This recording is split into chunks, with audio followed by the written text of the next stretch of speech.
छत्तीसगढ़ के समस्त अनियमित कर्मचारियों से संबंधित इस वक्त की बड़ी खबर मिल रही है। जानकारी में आगे बढ़ने से पहले जो साथी पहली बार चैनल पर विजिट कर रहे हैं, चैनल को सब्सक्राइब कर लीजिए, बेल आइकन को प्रेस कर दीजिए, जिससे समस्त प्रकार की जानकारी आपको इस चैनल के माध्यम से लगातार मिलती रहे। अनियमित कर्मचारियों का 22 अप्रैल को अर्धनग्न प्रदर्शन और सीएम हाउस घेराव करने का प्रोग्राम बन रहा है। इसके संबंध में आपको पूरी जानकारी दूंगा, वीडियो में अंत तक बने रहिए।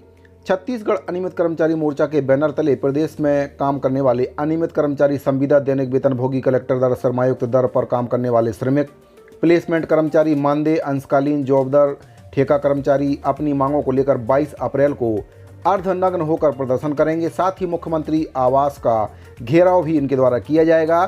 इनकी जो मांगें हैं सरकार के द्वारा पूरी नहीं की जा रही हैं। कई बार पत्राचार किया गया है, मुख्यमंत्री जी से मिलने का समय भी मांगा गया है, लेकिन समय भी इनको नहीं दिया गया है। मोर्चा का कहना है कि कांग्रेस सरकार बनने से पहले अनियमित संविदा, दैनिक वेतनभोगी कर्मचारियों को नियमितीकरण करने, छटनी न करने और आउटसोर्सिंग बंद करने का वादा कांग्रेस पार्टी के द्वारा किया गया था। अनियमित कर्मचारी संघों के आवेदनों का परीक्षण करने के लिए एक कमेटी भी बनाई गई थी, जिसकी रिपोर्ट आज तक नहीं सौंपी गई है। 4.5 वर्ष बीतने के बाद भी प्रदेश के अनियमित कर्मचारी संविदा, दैनिक वेतनभोगी, कलेक्टर दर, श्रमायुक्त दर पर काम करने वाले श्रमिक, प्लेसमेंट, आउटसोर्सिंग, मानदेय, जॉब दर, अंशकालीन, ठेका, सभी अनियमित कर्मचारी आज भी अनियमित ही हैं। वादा पूरा नहीं किया गया है, सरकार के द्वारा वादा खिलाफी की गई है और वादे के विपरीत कांग्रेस सरकार ने नियमितीकरण तो किया नहीं, आउटसोर्सिंग बंद भी नहीं किया है। कर्मचारियों को मिलने वाला वेतन वृद्धि भी सरकार के द्वारा रोक दिया गया है, जिससे अनियमित संविदा कर्मचारियों को प्रति माह 2000 से लेकर 5000 रुपये का नुकसान हो रहा है। 2019 के बाद सरकार के द्वारा वेतन वृद्धि नहीं की गई है। जो कर्मचारियों की वेतन वृद्धि 2 वर्ष में की जाती थी, उसको सरकार के द्वारा बंद कर दिया गया है। यह सरकार के द्वारा कर्मचारियों के साथ बहुत बड़ा अन्याय है। कई विभागों से कर्मचारियों की छटनी भी सरकार के द्वारा कर दी गई है, जबकि मुख्यमंत्री महोदय जी के द्वारा मंच पर आकर घोषणा की गई थी कि ये वर्ष किसानों का है, अगला वर्ष कर्मचारियों का होगा, लेकिन मुख्यमंत्री जी के द्वारा अपना वादा पूरा नहीं किया गया। अपने वादे से मुख्यमंत्री जी मुकर गए हैं। विभागों से छटनी लगातार कर्मचारियों की जा रही, जबकि घोषणा पत्र में ये वादा किया गया था कि किसी भी कर्मचारी की छटनी नहीं की जाएगी, लेकिन इसके विपरीत कांग्रेस पार्टी काम कर रही है। कई विभागों से अनियमित कर्मचारियों की छटनी कर दी गई है। उनका घर परिवार चलाना काफ़ी मुश्किल हो जा रहा है। आर्थिक संकट से वे कर्मचारी जूझ रहे हैं।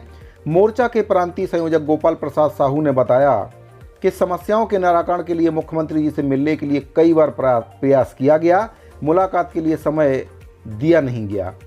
सरकार के द्वारा अपनी अंतिम बजट में अनियमित कर्मचारियों के लिए किसी भी प्रकार का कोई भी प्रावधान नहीं किया गया है, जबकि बजट से पहले सरकार के द्वारा काफ़ी प्रचार प्रसार बजट के संबंध में किया जा रहा था कि भरोसे का बजट है, समस्त वर्ग को लेकर बजट बनाया गया है। अनियमित कर्मचारियों के संबंध में किसी भी प्रकार की घोषणा बजट में नहीं की गई, जिससे अनियमित कर्मचारी काफ़ी आक्रोशित हैं, दुखी हैं और सरकार के प्रति अनियमित संविदा, दैनिक वेतनभोगी कर्मचारी, प्रदेश के समस्त कर्मचारियों का आक्रोश सरकार के प्रति बढ़ता जा रहा है।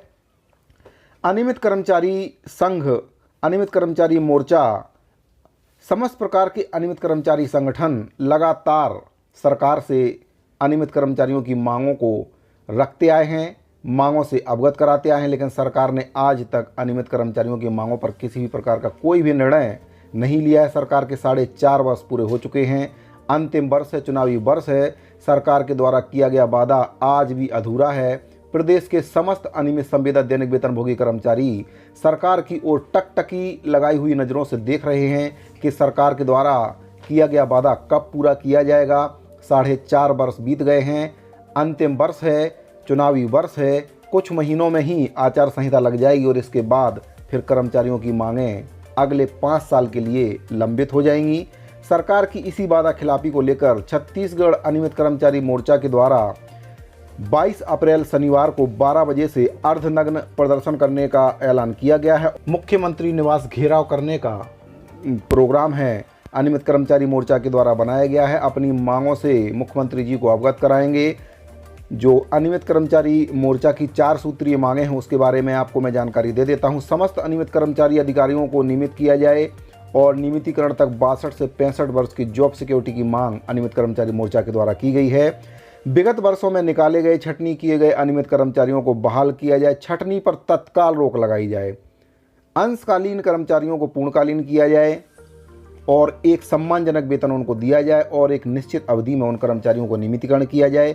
शासकीय सेवाओं में आउटसोर्सिंग ठेका प्रथा को पूर्णतः समाप्त कर कर्मचारियों का समायोजन किया जाए तथा नियत अवधि में उनको भी नियमितीकरण किया जाए, जो कि सरकार के घोषणा पत्र में भी शामिल था कि जैसे ही सरकार बनेगी आउटसोर्सिंग ठेका प्रथा समाप्त की जाएगी। साथियों, ठेका प्रथा के अंतर्गत जो कर्मचारी काम करते हैं उनका ठेकेदारों के द्वारा काफ़ी शोषण किया जाता है, उनको मानसिक आर्थिक रूप से परेशान किया जाता है, उनका वेतन भी समय पर नहीं दिया जाता है और भी कई प्रकार से ठेकेदारों के द्वारा उनको परेशान किया जाता है। ठेका प्रथा एक प्रकार की कुप्रथा है। माननीय मुख्यमंत्री महोदय जी को तत्काल इस कुप्रथा को बंद करना चाहिए और एक मिसाल पेश करना चाहिए। उड़ीसा के नवीन पटनायक सरकार की तरह वहां पर ठेका प्रथा समाप्त कर दी गई है और अब कभी भी वहां पर ठेका में जो कर्मचारियों को भर्ती नहीं किया जाएगा, वहां के समस्त कर्मचारियों को नियमित कर दिया गया है।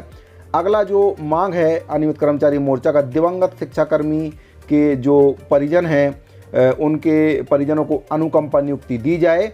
तो ये 5 प्रकार की मांगें हैं अनियमित कर्मचारी मोर्चा की। इनको लेकर 22 तारीख को अनियमित कर्मचारी मोर्चा के द्वारा अर्धनग्न प्रदर्शन किया जाएगा और मुख्यमंत्री निवास घेराव इनके द्वारा किया जाएगा। इसकी सूचना पत्र के माध्यम से अनियमित कर्मचारी मोर्चा के द्वारा दी गई है। इसमें जितनी भी प्रकार की मांगें थी उसके बारे में मैंने आपको बारी बारी से बता दिया है। साथियों, अगर आपको ये वीडियो अच्छा लगा तो वीडियो को लाइक कर दीजिए, ज़्यादा से ज़्यादा अपने साथियों को शेयर कर दीजिए। मिलते हैं अगले वीडियो में एक और नई जानकारी से, तब तक के लिए दीजिए इजाज़त। धन्यवाद।